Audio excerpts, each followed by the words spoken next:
Well, this is the MG M9 and I'm sitting where MG tells us most of the owners would be sitting, here in the second row. So let me tell you all the good and bad about it.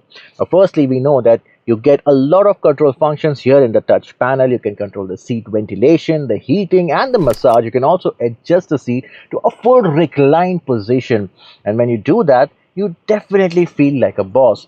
The seat up front, it goes up ahead. The ottoman, it electronically comes out, and when you do sit in the full recline mode, you do feel comfortable.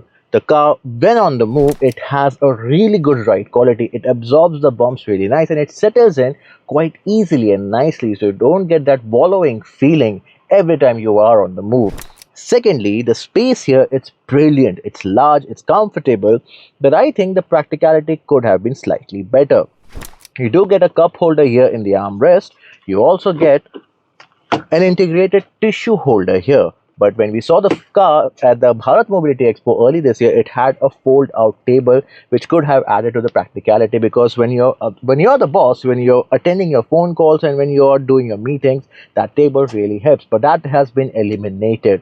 More importantly, there's no more place to keep your phone while you're using it. A panel which also had a wireless charging pad, that would have made this cabin slightly more premium. You do get USB ports here, but apart from that, the seats, they're good, but they could have been better. Now, it's definitely better than what you get in the Kia Carnival, but not as good as what you get in, say, the Toyota Fire.